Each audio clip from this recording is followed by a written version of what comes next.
यो मौरी चाहिँ यो घरबाट भाग्न खोज्दै थियो। यसमा चाहिँ कुन गेट लगाएर राखेको भएर मौरी रानी बिना भाग्न नसकेर तल तल पुगेको मौरीहरू पनि फर्किरहन् पटापट।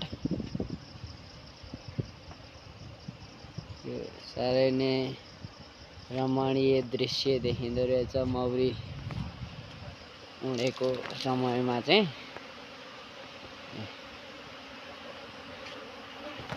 यस्तो खाले हुँदो रहेछ मौरीको। रानीलाई बाहिरपट्टि निक्लेर कुर्ने सिस्टम यस्तो रहेछ।